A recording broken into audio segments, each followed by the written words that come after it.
Welcome to the first installment of bonus content for AT Corner. So, in the episode on blood flow restriction, we discussed the adaptations that are associated with BFR. But some BFR equipment can be really expensive, sometimes it's inaccessible to actually have in your clinic.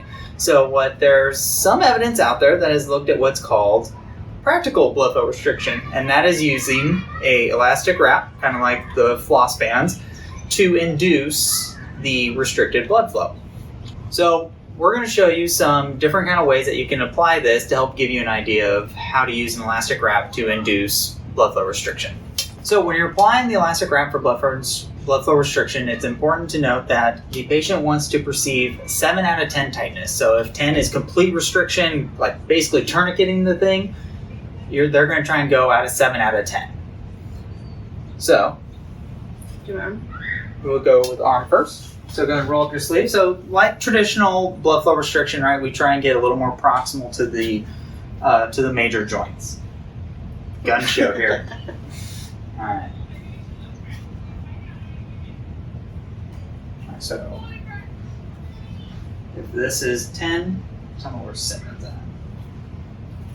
You could go a little tighter. And it's not quite like the tissue flossing. You don't have to go around a ton of times or even going through the whole joint. You're just going for a little restriction. Sorry. And then it's just like how you would normally use blood flow restriction. So now she can do like elbow curls. So we had resistance. So then how it's arranged in the literature is the first set is 30 reps, and then sets 2 through 4 are 15 reps each. There's some debate on, do you keep the band on during breaks or do you take them off? Me personally, I like to take it off just because I'm a little more cautious because I'm still getting used to it. So after that, it's just pretty simple. You just have them take it off and then you go through like your normal rep cycle. Wow, look at that color difference. And then I would do normal reps? No, and then you would take your break, and then you would do Again. 2 through 4, but this time 15 reps of this. Got it. So really you can apply the blood flow restriction to mostly any kind of exercise you normally would, as long as it's safe for the patient. You're not going to do like plyometrics with it. I mean, I guess you could, but I haven't seen it yet. More research to be done. Yes. One way that I have been trying to use it now is for, take patellar tendinopathy. One of the issues with patellar tendon pain is they have difficulties firing their quad. And some of the best literature for patellar tendon pain involves loading the knee. But then you're at a catch-22, well, it hurts to load your knee, especially in those early phases. So like, what do you do? And there's some interesting literature on utilizing isometrics for decreasing patellar tendon pain. So what I've been doing is combining the floss band for blood flow restriction with knee isometrics. So now I'm still getting the benefit of low load contraction. So I'm still getting the benefits of BFR to the quads, and I'm hopefully getting the analgesic effects of isometrics on the tendon. So I'll show on Sandra right now.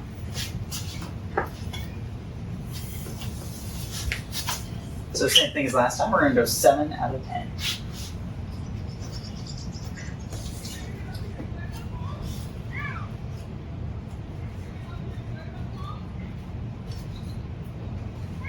How thick do you want this?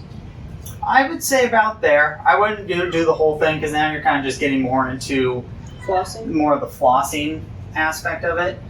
There is some literature that has shown that the width of the band, the more wider the band is, the less restriction you need. And the thinner ones, you need a little bit more restriction. So now, go ahead and have a seat.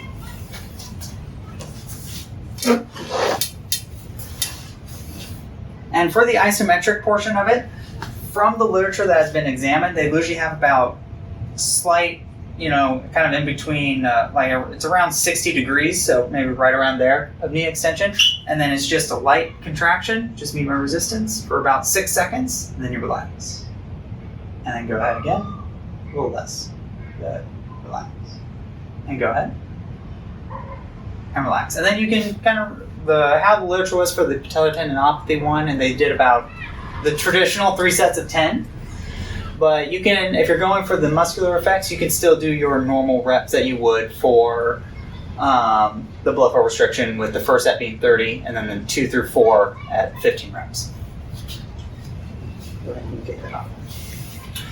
So as with any modality, it's very important to understand what the contraindications are. We talked about it on the episode as well. So if you do have athletes that have cardiovascular conditions, sensitivities with their skin, or any neurological disorders, it's probably very important to talk to your physician about implementing blood flow restriction on this patient group. So keep that in mind before you use this modality. Cool.